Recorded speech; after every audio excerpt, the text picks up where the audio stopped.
listener. Welcome to Leadership Podcast. I am Chinelo Chikelu, your host for the Children's Day program titled Our COVID-19 Experience. What is Children's Day?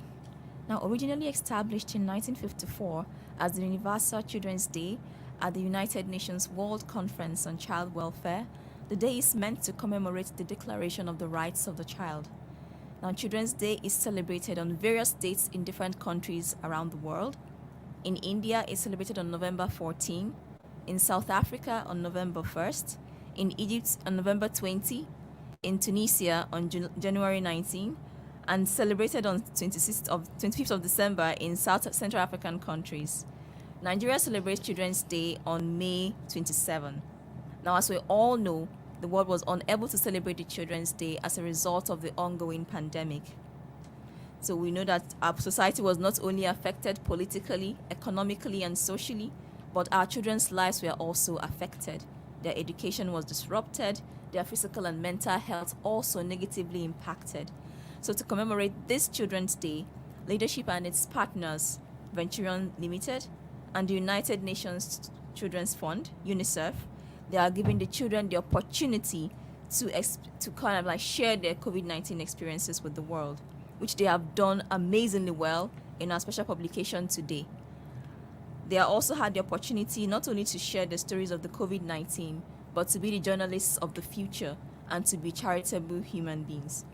So besides producing this paper with us, they are also talking to the Minister of Education. They have written poems, drawn cartoons, presented puzzles to solve, and many more. So we'd like you to join us to welcome our guest today, Lawrence Amake Beatrice from Government Secondary School, Wuse Zone 3, Joshua Miriam from Government Secondary School, Lube, Onyako Rosemary Amarachi from Government Secondary School, Gariki, Idris Zuwaira from Anointed Secondary School, Mpape, and Olamide Abishoye from Saskon International School, Maitama, all here in Abuja, Nigeria. Welcome our guests. Thank you. So to move on very quickly to the issue of the day, to Amaki, can you tell us what Children's Day means to you? Okay. Well, Children's Day is a day that is set aside for the appreciation of students and children in particular. It is also used by parents to show their appreciation to children, where children get to meet their fellow children and have fun without being in school. Well, specifically, Children's Day is my birthday, so it's also a very significant day for me.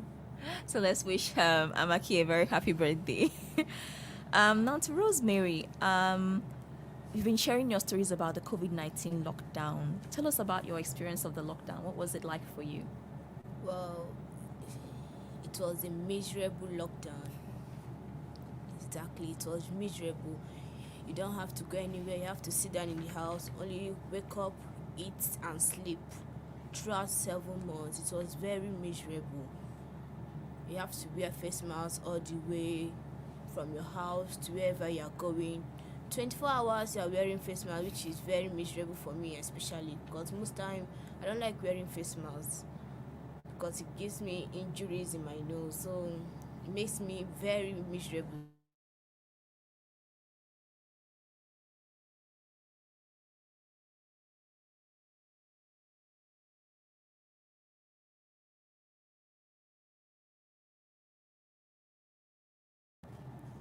Tell us how you responded to the fact that you couldn't go anywhere.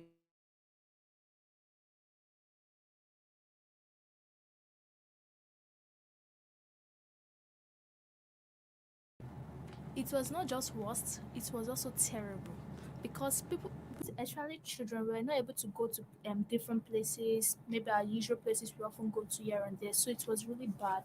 Our mental health was affected, the physical hygiene, the socializing stuff was just too bad. Stress, anxiety, depression came in, and it was just So how did you resolve that? I mean, well, I actually engaged myself into little things like an indoor activities like badminton. I play badminton, so I was able to improve in my badminton skills. And also, I also learned how to do this simple tie and dye. I also model, so I was just coming up. so in other words, it wasn't too bad. Yes, it Wasn't has a just negative bad. impact, but also had positive effects. impact as well. Exactly. So Amaki, now we know that a lot of things changed for students during this lockdown, as is when you resumed from school. Your term periods were shortened. Some schools were actually on shifts, running shifts in schools. So, I mean, how did that change schooling activities for you? Okay, in my school, especially, we weren't able to have the online lessons during the lockdown, so it was quite tight. So by the time we resumed back to school, we had to divide, like teachers were combining notes and assignments and everything because they needed to finish first term along with second term at the same time. And we also had to write our exams very close. Like immediately we finished our first term exam, we moved over to the second term exam. Then secondly, our sporting activities, it was also another one because due to the social distancing, we couldn't have sporting activities, and especially me, my communication skills went low because I usually don't talk to people the way I did those days before COVID came. Mm. So in the wake of the coronavirus, it is another significant moment for students to wake from the crisis and face what they're supposed to do, because right now we have to read and study because another exam is actually coming for third term Mm. and they need to cover up. So those are part of the activities. Do you think students have gotten used to the fact that they don't have to, um, well, we won't say they should be social distancing of sorts, but do you think they are used to not being that separated from people anymore, or is there still a psychological effect that they feel they have to stay away from one another at a distance when they are talking now? And well, most students are still under the trauma of the COVID-19 experience. So you wouldn't necessarily blame them if they keep doing that. Especially me, I usually do it most times. But then most students, it's still in them, so they have to communicate and relate with others. So it's not necessary. Okay. So Rosemary, were you able to have any online lessons? I mean, how did that also affect school for you? Yeah, I was able to have an online lesson, but actually I started late Okay. because someone like me, I don't have phone and I use my aunt's phone to do WhatsApp and study it online. But you can't blame the fact that COVID-19 has come. She has to go to work wearing face mask. So maybe when she is back from work, then you have to access the internet using her phone. And it makes the schoolwork compatibly. That's tedious for you. Yes. It was very hard on us because you have to pack more of first term work and second term work join together, and immediately we resume we have to write second term examination, and which they were promoted. Most students were promoted because of the COVID-19. You won't blame us for being at home almost 7 months. Yes, so we have to just write the exam, and everybody was promoted both on trial and normal promotion. Wow. Wow. And that seems like a good thing for you guys. Okay. So Miriam, did it in any way affect your family life and environment?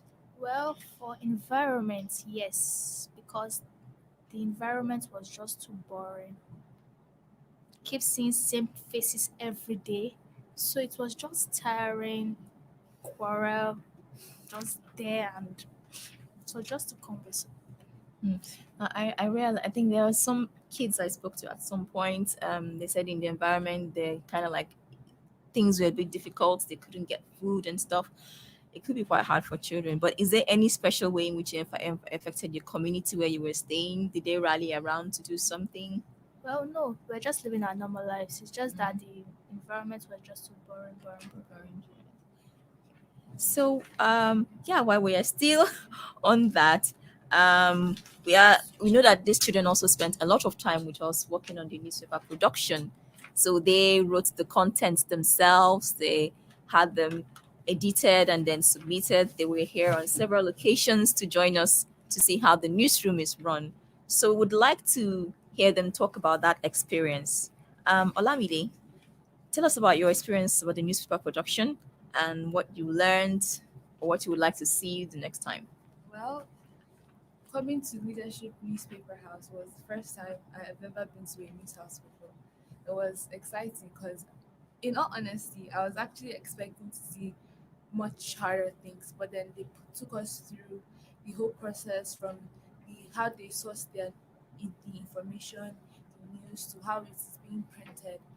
They took us they took us through everything.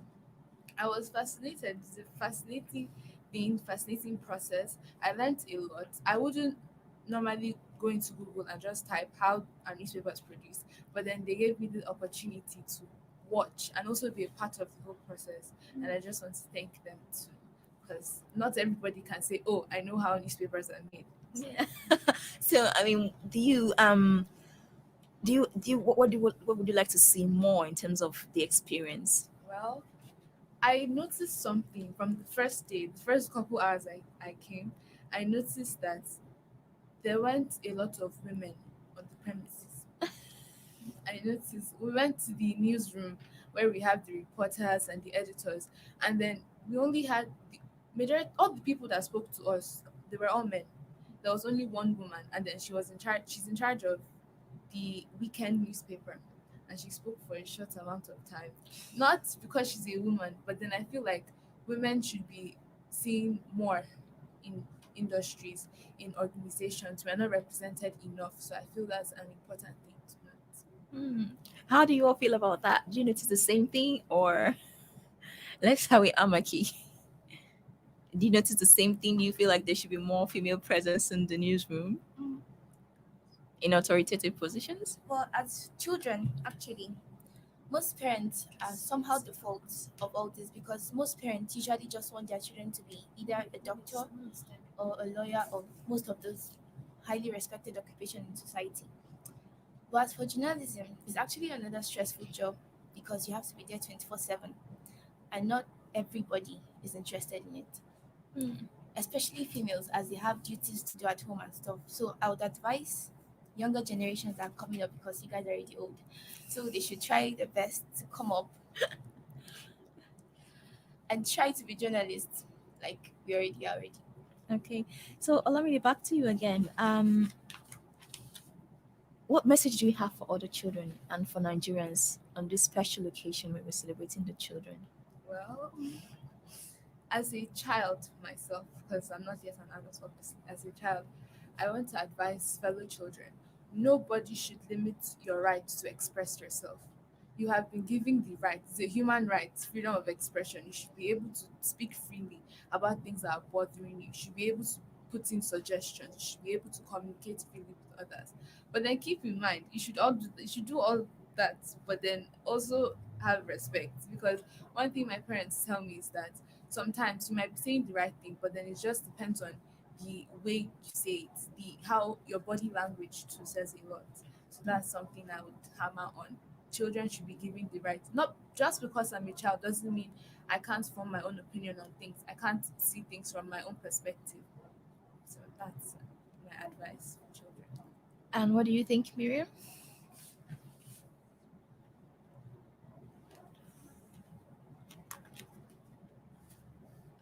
Well, I think children should be allowed to express themselves, to share ideas, their feelings, their thoughts, everything, because every child is unique in his or her own way. Because you never can tell what a child can do. A child can be someone God can send to deliver a specific country, you just never can tell. So children should be allowed to express themselves so they can also boost their self-esteem and never to die in silence as well. Okay, so the final question for us all: what changes would you like to see in Nigeria and in your various communities today for the good of the children? Let's start with Rosemary. Well, they should allow children to express themselves. It's very important. For example, in schools, when you have higher authorities like your teachers, your principals, and all sorts of them, they will tell you that as a student you don't have your rights, which is very right, if which is very wrong. We are all human beings and we all know human rights. You can't tell me because you're a principal, you're head of the school, you're head of the Nigeria, wherever, that we human beings, we are citizens of this country, we don't have our rights. That's why in most cases women are being molested. because they can't speak up for themselves. They can't say what they want to say. Because when you do, you find out they'll be coming back to attack you. Like, it's very, very unpredictable. We need to like speak up for ourselves, especially we women. We should stand for ourselves. We should speak up. We shouldn't be dying in silence. Yes. So, what about you, Amaki? Well, you never can tell what's going on in the mind of a child. So I would advise parents and adults to be able to give children the opportunity to speak out what is actually going on with them and what's going on. And for the African parents, most children actually don't feel free talking to them because they think, what will mom do to me? What will dad do to me? So if you're a child listening and you really don't know what to do, I advise you to look for a trusted adult that you can speak to and you know won't give you the wrong advice. Then secondly, I'll also advise children or parents, so to say, to give children the ability to be involved in decision making because it's very necessary as it helps them as they grow older in life. Thank you very much. So, thank you, children and listener. That's all we have for you today. Please do grab a copy of the Leadership newspaper to read all our children has written and what they have to say to you all today. So, enjoy the rest of your day. Thank you. Thank you. Thank you. Thank you.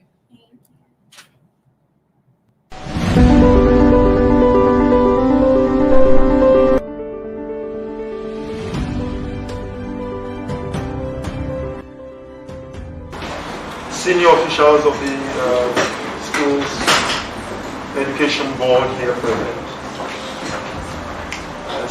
We thought about this idea along with our partners, Venturion, which is a communications company based in Lagos, about how we can make this year's Children's Day different for you children. You'll recall that by this time last year, it was a different place, a different country, and a different atmosphere altogether. I don't know how many of you remember what happened May 27th last year. There was no Children's Day in the sense in which we are going to mark or celebrate it today. And you all remember the reason why? Yes, sir. Can someone tell me the reason why there was no Children's Day in the sense in which we are going to have? Due to the outbreak of coronavirus. Excellent! And the impact that the lockdown had, of course it claimed massive numbers in adult population. But the mental health problem that it created for children was also a significant negative experience. And our partners, Venturion, we decided with our big partners, UNICEF, that we think that here in leadership, this year's Children's Day should be an extremely different and unique one for you children. Comment, you all introduce yourself because we would like to meet you. So your name again is what? Onyeka Marachi. So what else would you be doing apart from sharing your COVID experience? What other assignments have you been given? My lost teacher, my role model, riddles and jokes. Excellent. So you will also be sharing riddles and jokes and your experiences and what you expect Nigeria and those who manage the education sector to do for you as children to allow you to express yourselves and your talents fully. These children have a right to form their own views and to express their views freely through the media in matters affecting them. UNICEF is for all children, especially the vulnerable marginalized. So we try to provide a level playing field for all children. Some extracurricular activities. And I want to tell you that what we are doing today is a very wonderful collaboration in that some of these children will grow up to be wonderful journalists just because of this singular experience. Zuwaira, yeah? I hope you're excited too. We're starting strong.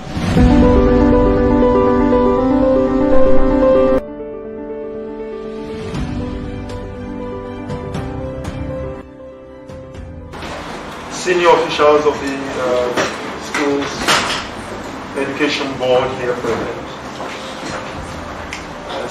We thought about this idea along with our partners, Venturion, which is a communications company based in Lagos, about how we can make this year's Children's Day different for you children.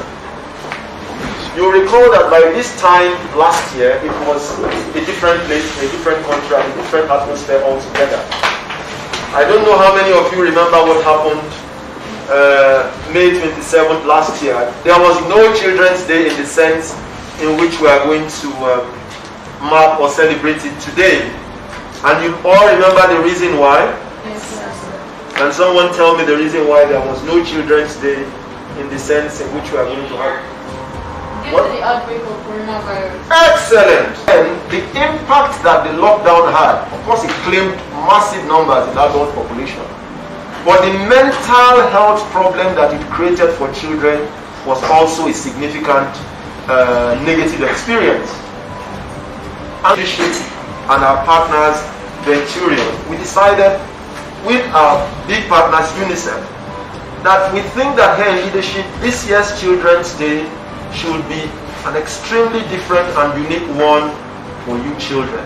Comment, you all introduce yourself because we would like to meet you. So your name again is what? Onyeka Marachi. So what else would you be doing apart from sharing your COVID experience? What other assignments have you been given? My boss teacher, my role model, riddles and jokes. Excellent. So you will also be sharing riddles and jokes and your experiences and what you expect Nigeria and those who manage the education sector to do for you as children to allow you to express yourselves and your talents fully. These children have the right to form their own views and to express their views freely through the media in matters affecting them. UNICEF is for all children, especially the vulnerable marginalized. So we try to provide a level playing field for all children. Some extracurricular activities. And I want to tell you that what we are doing today is a very wonderful collaboration in that some of these children will grow up to be wonderful journalists just because of this singular experience. So these are the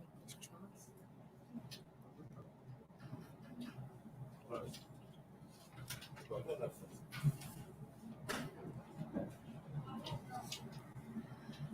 All right, welcome back, children. We are here with another round of children guests. Today with me is Purity Nodim, Idris Zuwaira, Ajiboye Enyola, Jamila Salihu, and Adebisi Adeola. Welcome. So we are going to start again. So what does Children's Day mean to you? Let's start with Jamila. Children's Day is just a day celebrated to commemorate the healthy growth and happiness of children.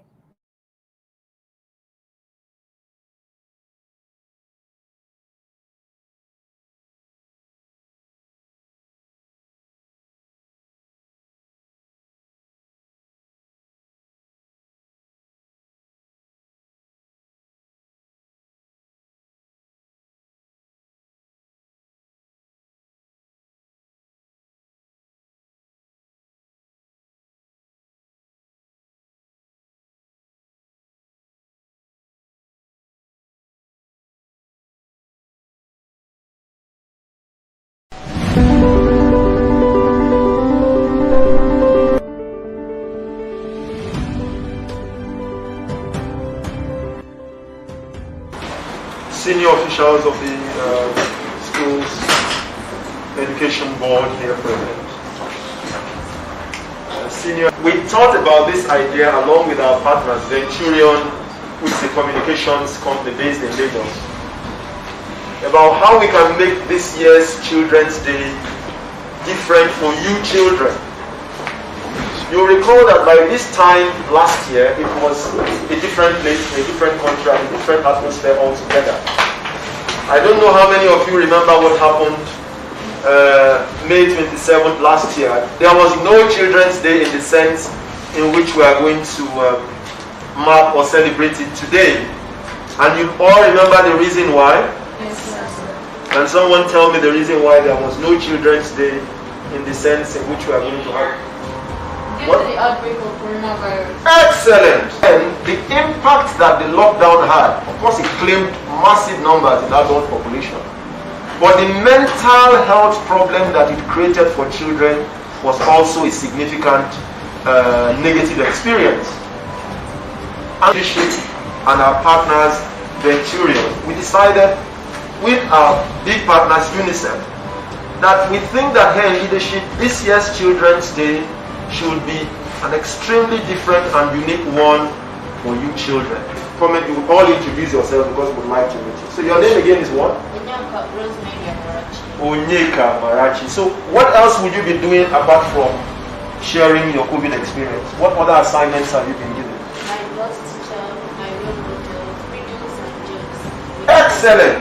So you will also be sharing riddles and jokes and your experiences and what you expect Nigeria and those who manage the education sector to do for you as children to allow you to express yourselves and your talents fully. These children have the right to form their own views and to express their views freely through the media in matters affecting them. UNICEF is for all children, especially the economy. Welcome back. So we start off with Purity. Could you tell us what was the experience of the COVID-19 lockdown like? First off, it was really strange in my opinion because I was in school. The next thing I was just sent back home because of Corona, and I really didn't feel the impact of the virus until my mom caught it, and I was scared. I was worried. Then I realized that I should take it seriously. So voluntarily they said wear my mask, started sanitizing. Not like a phobia, but I got used to it. But apart from that, I also learned lots of things in lockdown.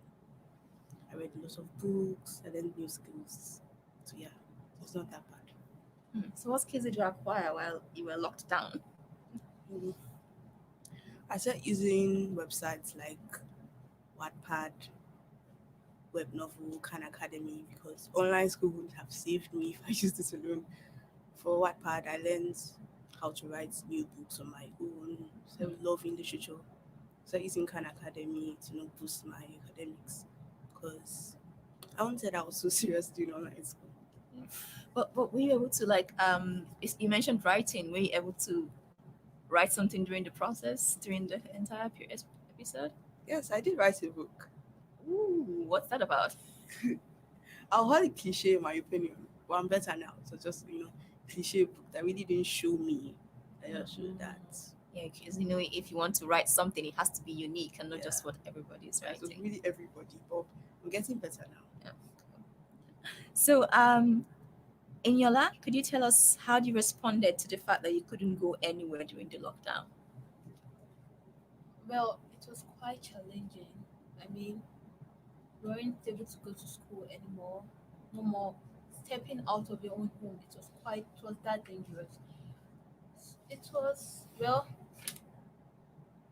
I felt the need to actually keep myself busy because I feel if you don't do anything, you kind of start getting depressed.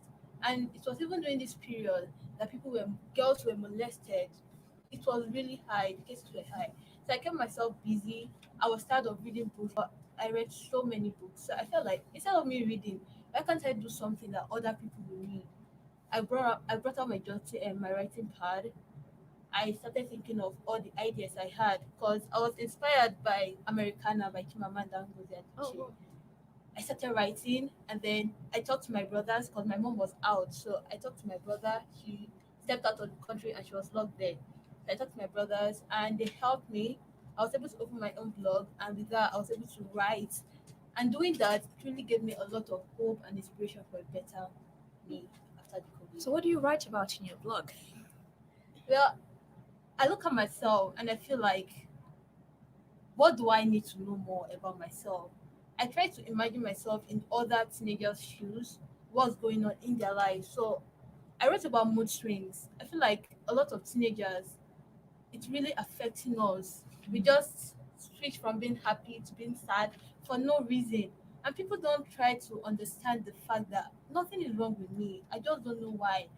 Then I feel like at some other point, you may be going through some crisis that you just don't know how to speak up or you don't know what to talk about. So I wrote about mood swings, how you can conquer it. Then I wrote about words.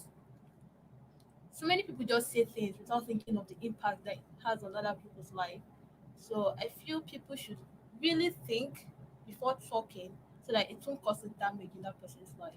Oh, cool. So for you, would you say writing was more as a means of releasing the anxiety you were feeling, or was it something you felt you had to write so others can read? Of course, that is why most people write. But think I'll which pick one is first for you?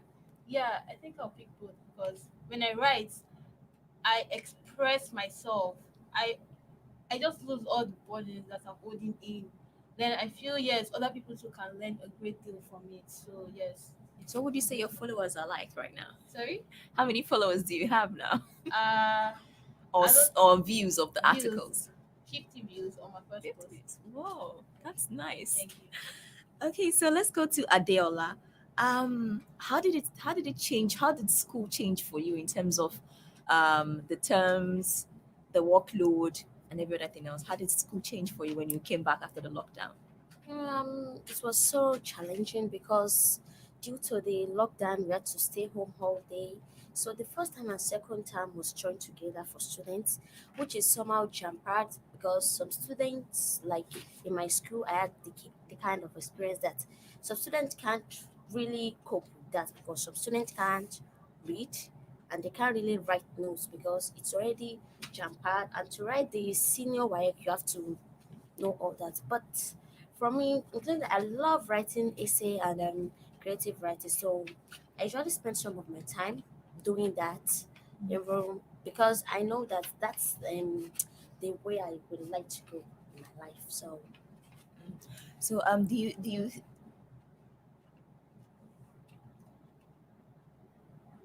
do you think that there's a way teachers could make um the workload easier for you? yeah, there's a way they could, but some students are somehow kind of lazy. They wouldn't want to wait after school, but they can do an after school lesson for the students. For them, like if the students close at 2, they should wait to 4 from some kind of subject that are very important, so that they will teach them and write the notes. So let's go to Jamila. How do you feel about the new timetable? And were you able to receive classes or lectures online during the lockdown, or? Actually, I don't have phone, so we were like indulged in home lesson, but I even got tired of the home lesson. So my mom went to my aunt's place, and we got she like I was put in a salon shop to learn how to plait hair, all of them. But I even got tired of everything. Even books. I love reading books, but everything was just boring for me. Everything was just boring.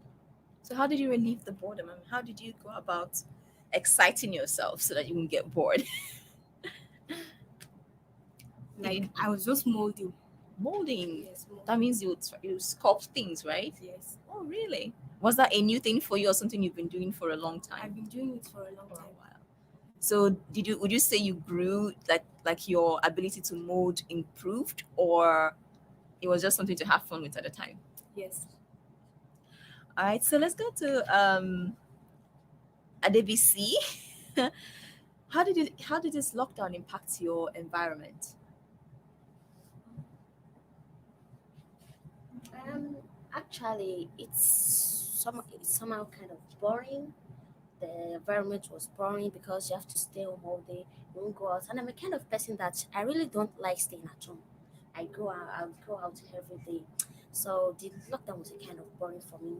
But if I attend online classes, and like I said before, I love writing essays, so I really like to utilize my time writing and reading. What about you, Idris? How did it affect your environment? Well, I'm a kind of child. I don't like going anywhere because my dad don't like see me outside. So no, I'm not worried about staying. You didn't do you weren't worried about it at all? Yes. Oh, cool. So let's talk about your newspaper production experience. What was it like for you? Let's start with you, Idris. Well, I learn so many things and I meet many students from various countries. Like I meet what's that your name?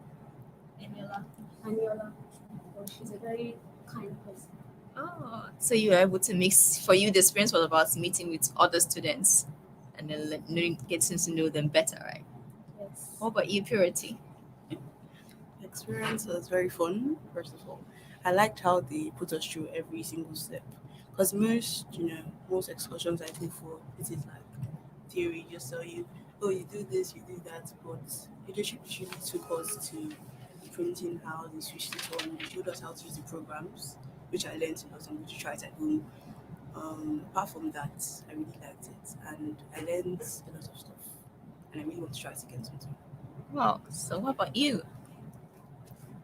Well, I want to start off by thanking leadership for giving us this once in a lifetime opportunity. I mean, so many people want to be here, just like they just can't all be here. So I feel excited. I feel happy to be among the few students that were able to learn how newspapers were produced. I saw the newsroom, I saw the printing press, I saw the machine. Wow, it was so huge. I wasn't expecting something as huge as that. Then the studio, it was an experience that I will never forget. Thank you, leadership. Thank you. Actually, I never thought newspaper go through a long process before it being published. I learned a lot. I met mm, many students from different schools, and I had memorable experience. Thank you, leadership. Thank you. Actually, I met new students. I met the editor in chief, Mr. Hazel of the leadership newspaper. I met the chairman of the Abuja Education Board, and I also learned the processes in which newspapers go through before they are being published. Actually, it was a kind of once in a lifetime experience for me because I've never been to a place like this before, and so thanks to the management of leadership. Okay, so let us fade out with this. What changes would you all like to see in our community, in our country, Nigeria, for the good of the children? As for me, Nigeria is a kind of country like in many schools, children are not given the right, the freedom of expression. They are, they are usually filled with the phobia to talk freely, and that's why it's kind of hard for students to do debates, quiz, and all that because some students will just see their principal to report themselves to see what they are being gone through. It will be a very difficult thing for them, and that's why I would also ask the parents to really be jovial with the children because some children fear their parents to the extent that they can't express themselves to them, in which it usually leads some children to join bad gangs when they are revealing what they are not supposed to reveal to other people outside. That's for you. So, yeah, what would you like to change? What changes would you like to see in Nigeria and your community for the good of the children? Actually, Nigeria is like a corrupt country. Corrupt, like we don't have good roads. Also students involved in examination malpractice and bribery. So you would like to see that changed? Yes, I would like to see that. What about you? Well, I would like more opportunities to be given to children, apart from expressing their thoughts. If I have an idea and I give it to you, I want you to pull me through, not just Do it discourage me from it. Then I'd like to appeal to the Minister of Education that it should please look into the government schools in Nigeria. We need to be able to stand beside private schools and be proud. We don't want to feel inferior to them. So I would like to really see changes in the educational system. We should have good laboratories. We should have good equipment in schools. Thank you. Thank you. Purity? I would like to see many changes in Nigeria, but first off, I would like to see equality, not just because I'm a woman, equality between women. I would like to see equality between everybody. Not the fact that I am in a car, I am going to school, and I look outside the window and somebody my age can't have that same experience. So I don't like that fact. I also don't like the fact that, gender inequality, gender based violence against girls like myself Because outside this studio walls, there are some girls that are being raped, that are being brought down because of their gender.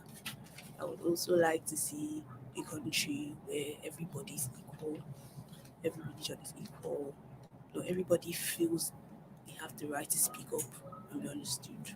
Yes, thank you. Idris, what about you? What changes would you like to see? I'd like to see many changes like unemployment, cultism, many things like that. Okay. So thank you very much, children, for joining us in this special production. We'd like to sign out with this. Please do grab a copy of the leadership newspaper and see what the children have to say. Enjoy the rest of your day, please. Thank you. Thank you.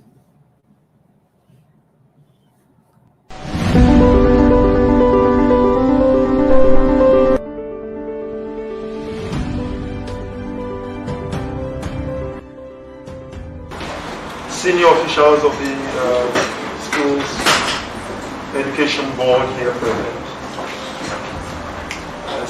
We thought about this idea along with our partners, Venturion, which is a communications company based in Lagos, about how we can make this year's Children's Day different for you children. You recall that by this time last year, it was a different place, a different country, a different atmosphere altogether.